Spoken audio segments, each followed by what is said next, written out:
Good evening and welcome to Up South, your one-stop destination for all the top news stories of the day from South India. I am T.S. Sudhir. Our top story is from Tamil Nadu. After widespread protest through the day in different parts of Tamil Nadu, the Sri Lankan government has backed down. Its Defence Ministry website had posted a derogatory article targeting Tamil Nadu Chief Minister Jayalalitha. And now, after different protests, the Sri Lankan Defence Ministry has apologized and taken the article off the website. It has also extended unconditional apology to Jayalalitha.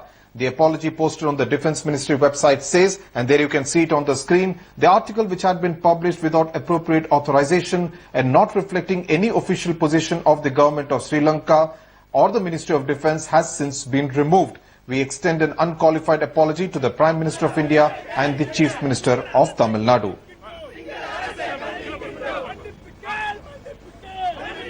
The moment we heard about this, the Government of India has acted with alacrity.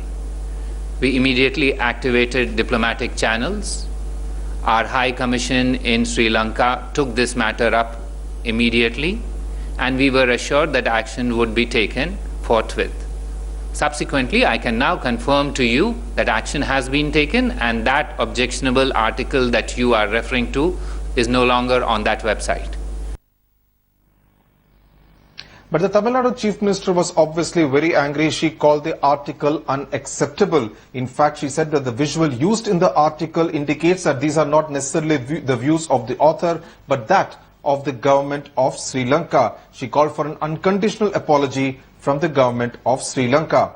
In fact, hours after the article was published, it led to political furor in different parts of Tamil Nadu, as we mentioned, and AIDMK and different Tamil outfits staged protests outside the Sri Lankan High Commission in Chennai. In fact, the Nam Tamilar party called it a deliberate attempt to malign the Chief Minister's image.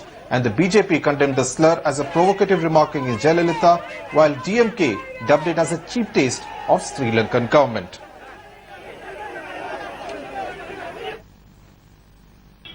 See, this is a deliberate attempt to malign the Chief Minister, who stood and fight for the Tamil fishermen's rights.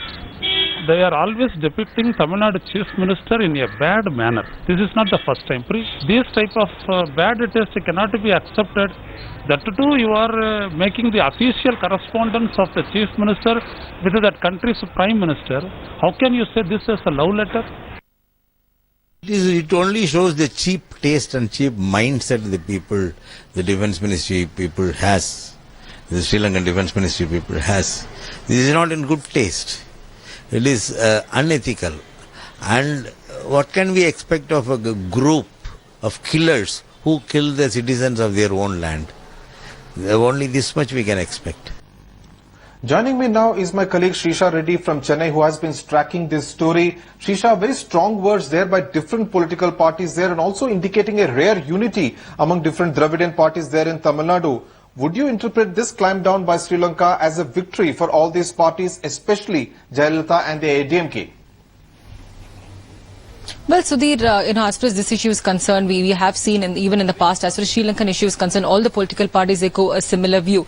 And even in this situation, we are seeing that all the political parties, including the DMK, have come in favor of Jayalalitha and also against the Sri Lankan government. So this comes at a time when there have been protests in Rameshwaram, where Jayalalitha recently written a letter to Prime Minister of India demanding that the release of the 55 fishermen lodged in the Sri Lankan prison. So these things have been happening. But on the other hand, yes, of course, this is seen as a victory now that the Sri Lankan Defence Ministry had given an unqualified apology, in fact. So this is, of course, seen as a victory. Right. Srisha, do you also see this as contributing, rather ironically, to Jayalalitha's stature? Because now she is seen as the first among equals when it comes to the espousal of the Tamil cause. Well, Sudhir, Jayalalitha has been writing letters to the then Prime Minister Manmohan Singh and also Narendra Modi now. And be it any issue, be it the price rise, be it anything, she is seen as a forerunner as far as Tamil Nadu is concerned. And people in Tamil Nadu see Jayalalitha as one of the tall leaders that who actually pushes for the cause of the Tamils in Sri Lanka. And this particular case, as far as this issue is concerned, a lot of political parties have been staging a protest. this also gives an opportunity for a lot of fringe groups in Tamil Nadu to create this sentiment, to use this platform to give this sort of a bad image on Sri Lanka. Though there have been protests, we have been seeing, on the other hand, students have been protesting. So this again adds to the entire sentiment, whatever is happening in Sri Lanka. And of course, what Jayalalitha now, her statement also clearly points out that it was clearly to malign her image, in this particular view. Right. Right. Shisha, thanks a lot for joining us with all those details and giving that perspective from Chennai on this top story on Up South today. Now, news from Karnataka. Now, a newborn baby was kidnapped by an unidentified woman from the Kaili hospital in Belgaum, even as different CCTV cameras located at different points in the hospital actually captured those images.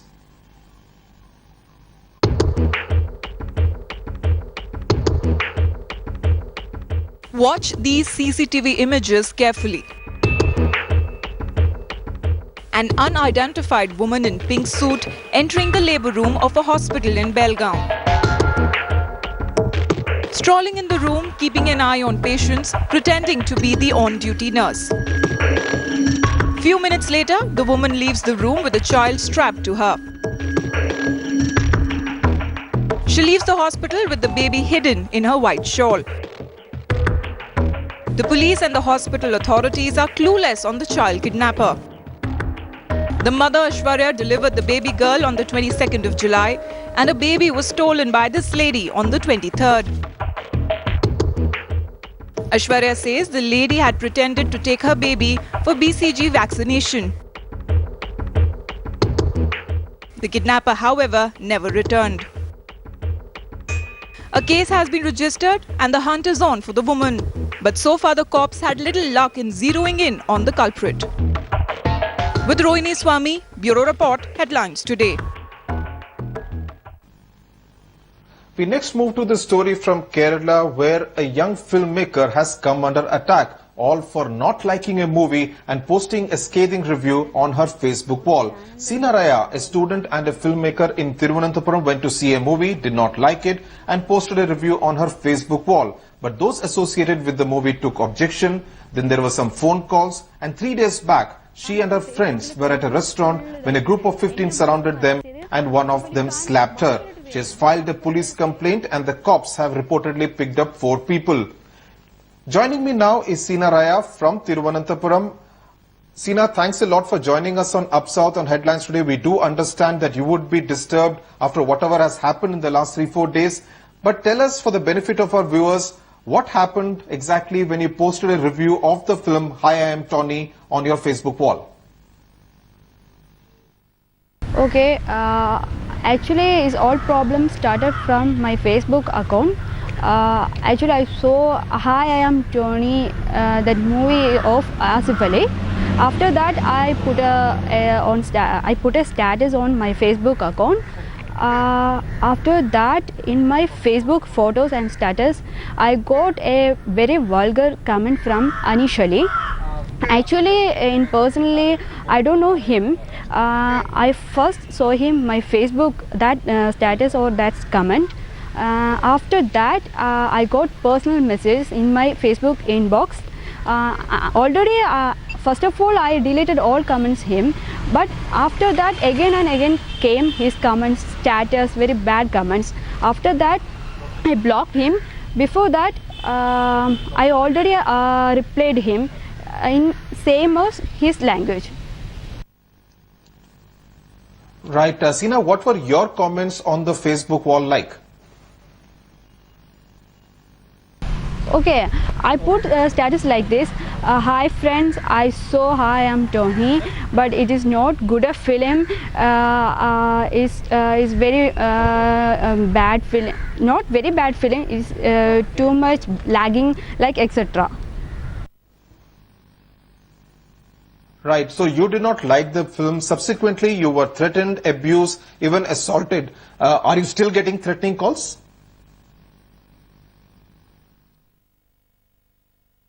Still I got lots of I am getting lots of messages and blackmailing from Facebook. Asif Ali fans too much harassing me and hurting me, like they are using my photos for bad pages, for bad comments. They are putting bad comments all my status, all my Facebook accounts, and they are started, we support Ali fans, we hate Sina Raya and etc.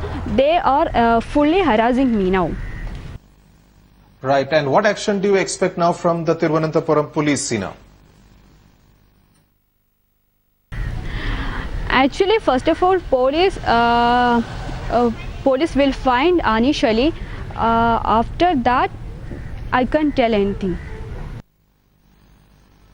Right. Thanks a lot, Sina, for joining us with giving all those details. These are disturbing times for you. We wish you all the best. In fact, we can now be, will now be joined by L. Ravichandar, who is a film critic from Hyderabad. Ravichandar, as a film critic, do you moderate what you write so as not to cross the Lakshman Rekha of offending the filmmaker or anyone associated with the movie? Yes and no, Sudhir. Yes, in the sense that moderation is a part of any civilized human activity. But is it necessarily from the stance of affecting the filmmaker? I don't know. In the sense that when a filmmaker makes a film, by default he is opening up and leaving it open to a form of criticism. But yes, there is some kind of an unwritten Lakshman Rekha that one does draw, a line of subtlety, a line of class. For instance, if I am criticizing a film for lack of class and I myself lack it, then it's not justified. Right. Ravichandar, hold on with us. We're also joined by Rekha Menon, well-known TV personality in Kerala. Rekha, as someone who tracks the Malayalam film industry very closely, do you think that this highlights the atmosphere of intolerance in the Malayalam film industry? I don't think this is an intolerance from the film industry, because industry also heavily banks on such cost-effective social media platforms to brand their movies, creating Facebook pages, releasing trailers and kind of. This is one of a kind of incident. But I think there is another aggression, there's another trend I see in Kerala. When I walk through the streets, I see that some of the posters, the new film posters which is pasted, you can see the actor's face or female actor's face disfigured, destroyed or soiled. This is also not a healthy sign. So I think Kerala being a highly literate state and having a strong film movement and fantastic film festivals come out of the states, we have fabulous artists and directors coming from there. This is not a thing to be showcased, and I think this should have been avoided. Right. Mohandas Pai also joins us now from Bangalore.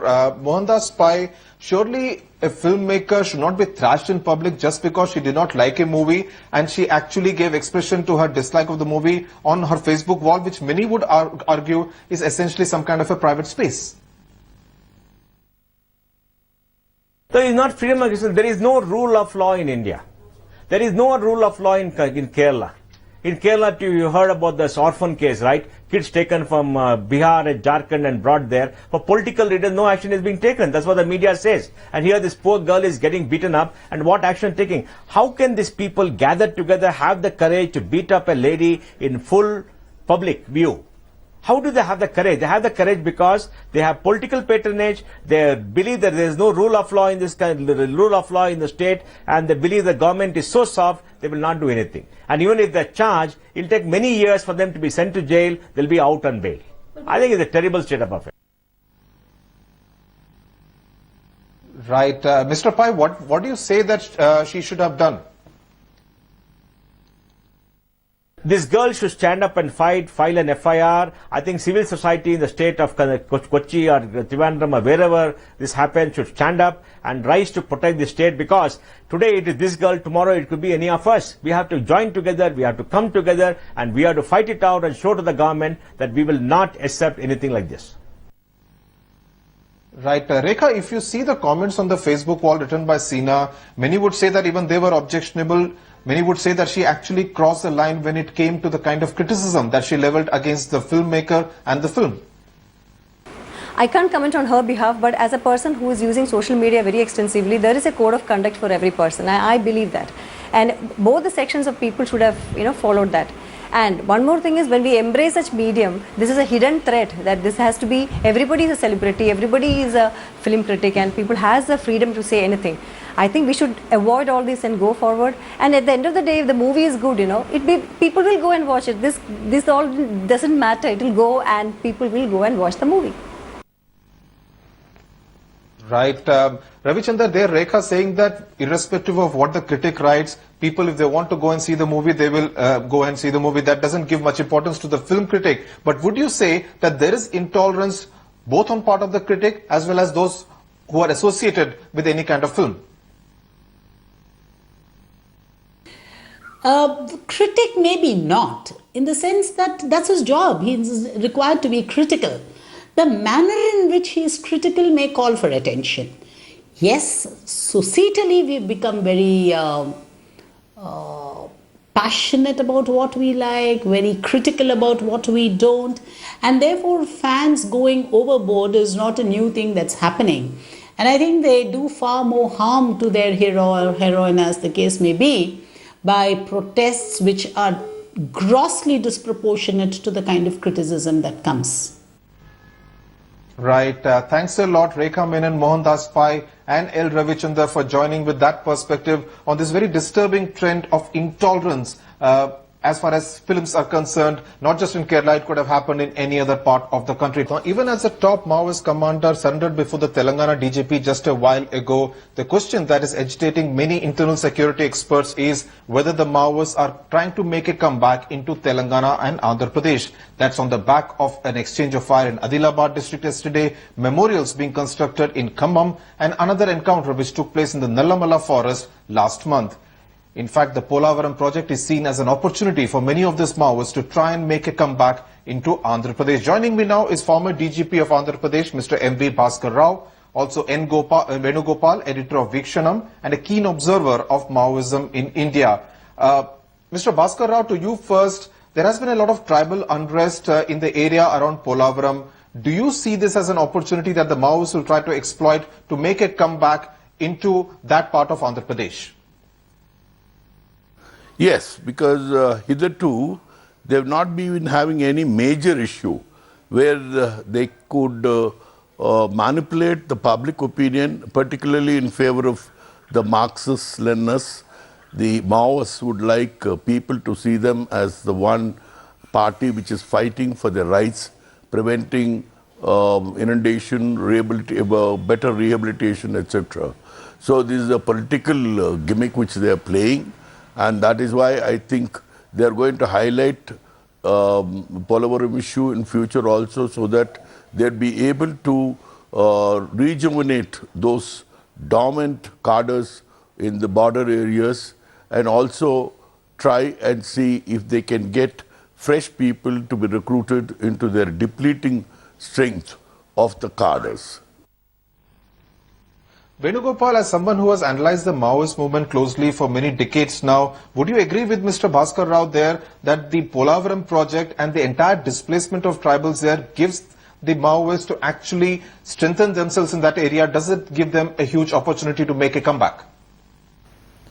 To put it properly, it may not be a comeback, but it is only a strengthening. Already they are there in that area, and because of this unrest and because of opposition to Polavaram, they may gain strength and they may expand. Mr. Rao, leadership of the CPI Maoists comes largely from Telangana, in fact mainly from Karimnagar district. So would there be a temptation to make a return of the native in the changed circumstances in Telangana and Andhra Pradesh? Yes, there would be. Because right now what is happening is there has been a tremendous amount of police pressure in Chhattisgarh, in the border areas, Chhattisgarh as well as Maharashtra. And this is the time, in the monsoon season, the operations for them to move about in the villages, it will be difficult. And then the area also not very convenient for them to stay back and then preach people and indoctrinate them. Moving about will become a major problem. So this is the time they would choose to get out of those inhospitable areas in Chhattisgarh as well as Maharashtra come to reasonably urbanized areas like the border areas, and the leadership basically is from Andhra. They can reconnect themselves to the cadres here and then go in for new recruitment. Right. Venugopal, the Maoists always supported the cause of a separate Telangana state, but now that statehood has been achieved, what would be the attitude and the mood of the villagers towards these Maoists? See, even during the separate state agitation, people used to say, if only Annalu were here, if only Maoists were here. And post KCR government formation, the North Telangana State Committee of Telangana State Committee of Maoists have given a statement, and that appeared in Telugu papers also. They were taking objection to some of the programs of the government, and I think they are trying to come back to the same areas. There is unrest and there is opposition slowly growing, and I think they have a fertile ground. Right. Thanks a lot, Mr. Venugopal and Mr. Bhaskar Rao, for giving us that perspective on this very important story. That's it then on Up South this Friday evening. News and updates will continue on Headlines Today.